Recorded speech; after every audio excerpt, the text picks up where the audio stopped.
Yeah, Joe, look, you can't put the genie back in the bottle. We can spend a lot of time, kind of like who lost Vietnam, we can spend a lot of time debating what happened in the 90s and the early 2000s and how we ended up with a much larger trade deficit and many fewer manufacturing jobs. But what's done is done, and now we are where we are, and the question is, where do we go from here? And the market's answer very clearly is we don't go in this direction, that this is not going to be productive. It is simply going to hurt our economy. So let's take a look at a couple of those numbers. Let's start with the stock market yesterday. We talked about the almost 5% drop. This is actually $5 trillion of wealth lost since the inauguration. The stock market had already been starting to go down as people got more and more nervous about what Trump was or wasn't going to do. So a huge drop. But here's what's actually quite interesting. The stock market drop here was actually larger than the stock market drop in every other major index, every other major country. In Japan, it was down 2.8%. In Europe, it was down 2.6%. In the UK, just 1.6%, and in China, just 0.6%. So why is that? Trump thinks he's hurting all these people. He thinks everything is, a negotiation where somebody wins and somebody loses, and he thought he was the winner, and we turned out to be the loser. And the answer is because, based on a set of projections from the Budget Lab up in New Haven, we are the loser. The impact of this, the long-run impact on GDP of this, is actually going to be, projected anyway, to be worst on the U.S. of any other major country that we trade with, except for Canada. Canada has a special problem. They export a lot of oil to us. We are net oil exporters, but we do bring in some Canadian oil for complicated reasons I'll spare you. But essentially, they believe that we will have the worst economic impact. What actually could be positive in the U.K., Trump's tariffs on the U.K. are only 10% among the lowest. The EU, a tenth of a percent, Mexico, a tenth, and so on. And China, only negative 0.2, because these countries have other things they can do. Their consumers are not going to be paying the cost of these tariffs because they're on the other side of it, and therefore they are actually going to have slightly better economies than they would have had. So the irony is we're the worst. And yes, in terms of that JP Morgan projection, I think we are definitely in the 50%, 60% recession odds for this year. This economy is going to soften materially.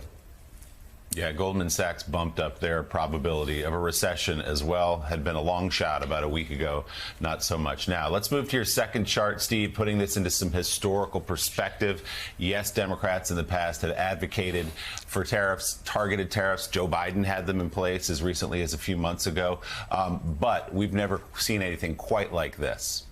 No, we haven't, Willie. And so since we're talking in history, well, I'll just start there a little bit. And you can see back in 1980, tariffs have been coming down for a long time since World War II. But you can see in 1980, we have, a meaningful tariff rate. But then this is what Joe was talking about. All the trade agreements brought our tariff rate down, down, down to just around 2%. This circle is Trump-Biden. You can see Trump did some tariffs in his first term. Tariff rate went up a little bit. This is, for all of his talk in the first term, this is all that happened. Biden brought them down part way, and now we have this. And this, going across here, this is 1909. The last time we had tariffs at this level was in 1909. Now, many of us studied in school about the recession and about how we put tariffs on. Some say that it caused the recession. It didn't, but it exacerbated the recession. The famous Smoot-Hawley tariffs. That tariff rate here was actually a little under 20%.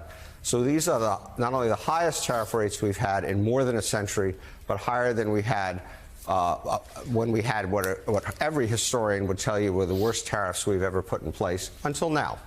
So let's turn to some of the individual impacts, because obviously the market goes down, but all the other stocks do different things. And so we had a fairly disparate impact. And there are good reasons, and I'm not going to go through all these, but I'll give you a couple of examples. Nike down 14%. All of, I shouldn't say all, probably virtually all of their clothing and their shoes and their sneakers and so forth are made in Southeast Asia, which have some of the highest tariff rates, as we'll talk about in a minute. Boeing is a huge exporter of planes to other countries. Those countries can now buy Airbuses. Could be really bad for Boeing's business. Apple makes virtually every iPhone that they sell in China. 54% tariff coming into effect there. Amazon, you would be surprised at how many packages you order from Amazon that are actually shipped directly to you from somewhere overseas where they're made, and a high tariff will now be paid. JP Morgan, the banks could be facing pressure for another reason, and so on and so forth. I'll just mention quickly down here, Walmart and Costco. Why did they do comparatively well?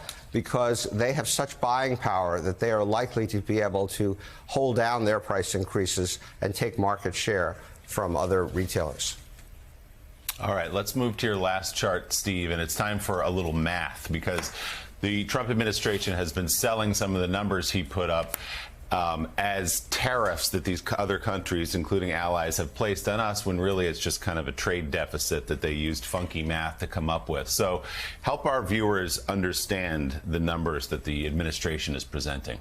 Well, I'm going to do my best to help, but their math would not get them through math class either. The economics wouldn't get through economics class. The math isn't going to get through math class. But let's talk about what they did. So first of all, just to put some stark numbers next to it, you can see these are our top trading partners.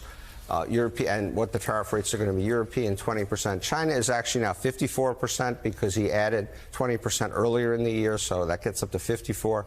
Japan 24, South Korea 25, Taiwan 32. You'll notice China, Mexico and Canada are not on here because he did separate deals with them also, and they will pay some tariffs, but he does have that trade agreement he negotiated with them before. But one of the points I want to make is that some of the highest tariff rates, the way he did this, and I'll explain that in just 1 second, some of the highest tariff rates are under some of the poorest, most struggling countries in the world. And so Bangladesh is now going to pay a 37% tariff rate on stuff they sell to us. South Africa, 30%, and so on. So this is going to cut our purchases from these countries dramatically. It is going to hurt these countries' economies dramatically. It is not just bad economics, it's bad foreign policy, and it's inhumane. So you ask, how do they calculate it? I'm sure everybody has seen this formula before. I'm joking. And I'm not going to go through it all, but we got a lot of Greek letters here. We got epsilon, we got phi, we got all this stuff. But basically, Willie, it comes down to what you just said. The way they think about this, they think that if there is a trade deficit, then by definition, the other country is manipulating trade, and therefore they have to they calculate the tariff based on the size of the trade deficit relative to how much they send us. So the bigger the trade deficit relative to what they send us, the higher the tariffs. It makes no sense. It doesn't. It's not. You're not going to find an economics professor on the planet who's going to tell you this is the right way to look at it. But it's emblematic of the whole mess they've created. Well, and that thing to your right makes no sense to me. In fact, it scares me greatly. Please, let's not talk about it again. Math formulas. Ugh. Steve Rattner, thank you so much for being with us. We always appreciate it. And you can hear Steve talk about the impact of Donald Trump's tariffs in the latest episode on New York Times podcast.